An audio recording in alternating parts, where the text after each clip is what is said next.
Talview, agentic AI for every interview, every exam, with 99% fraud protection, 24/7 AI monitoring, and enterprise-grade security that stops unauthorized processes and virtual machines.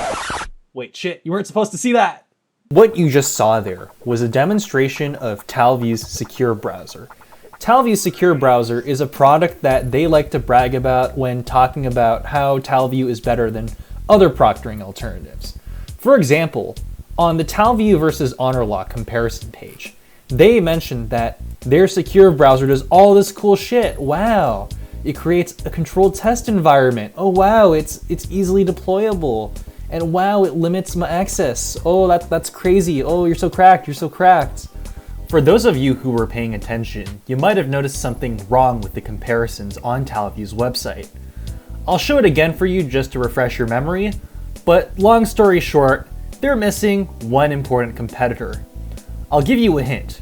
This competitor's company name starts with an R, ends with an S, and they popularized the idea of a lockdown browser in the first place. Now here's some food for thought. Why would Talview create a lockdown browser, but fail to mention the people who invented the idea of a lockdown browser in the first place as one of their competitors? I wonder why. Maybe it's because Respondus lockdown browser is better than Talview's secure browser in literally every single way imaginable. Now I will cut Talview some slack for not being able to detect my virtual machine because I did harden it to make it harder to detect. However, what I will not cut them slack for is the fact that they're using Electron. But it's just a framework, broski. What's the problem? Problem 1. Because Electron is built on Chromium, Electron has the Chromium DevTools built in. This means that by running Talview's secure browser with the remote debugging port and remote allow origin flags, you can easily inspect and modify the application's contents. And with SSH port forwarding, a friend could use these tools during an interview to cheat and answer questions for you. Problem 2. Electron applications are distributed as source code via the ASAR format. What that means is that all an adversary has to do is extract the ASAR, inspect the code that the application shipped with, patch the code to remove any security, repackage the ASAR, and then run the application as if there was no security at all. Problem 3. Using Electron means hiring JavaScript developers for Talview. This is bad for making an app that will be a target for hackers because JavaScript developers are allergic to learning the low-level details of anything they use. Remember, these are the same people who invented React back in 2014 because, writing HTML and CSS is too hard, man. As a result, these people literally know nothing about hacking. In fact, they probably either don't know what the word hacking means at all, or think that hacking means getting 500,000 from Y Combinator by vibe coding a shitty GPT wrapper. And now that we understand the architectural flaws of Talview, let's put it together to pry this thing open.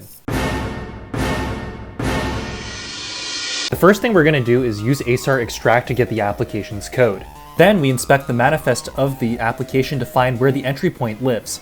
Then we open the entry point file and see that it's obfuscated. To handle this, I used WebCrack to turn the code into something that's readable by a human and then pasted that back into VS Code. I also noticed another script, preload.js, that was obfuscated, so I repeated the same process to deobfuscate it. With the unobfuscated code, I quickly identified the startup code, which ran some checks on executable files to prevent tampering. This check happens once on startup and works by hashing the file, refusing to run if an unexpected hash is encountered. But this is a shit way to do anti-tampering because all a cheat has to do to evade this is to wait a couple of seconds for Talview to start before messing with the executables. Additionally, this is a security risk if Talview ever decides it needs to run with admin perms in the future because a malicious application could trick Talview into running a random exe with elevated perms after startup. To patch these checks out, I simply went to every if statement and then set them to false so that they would never trigger. I was also curious as to what the exes bundled with Talview do. Since they were written in C#, I was able to extract near source code level output from ILSpy, and I leveraged this for my reverse engineering efforts. Looking in VM detect, we see a function is running in VM which scans the system information for VM vendor related strings. It's a good thing we spoofed those.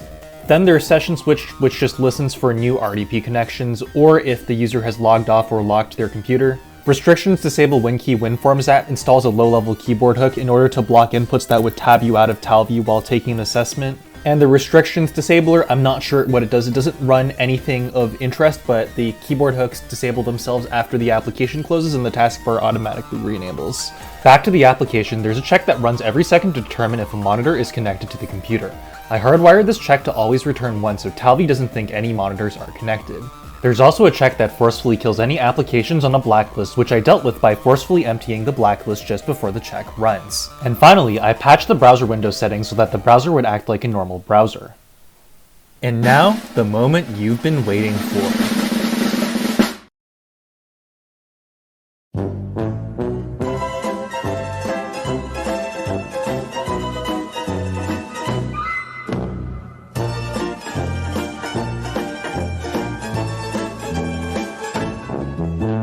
As you can see, I was able to drag the app around and open the DevTools with impunity.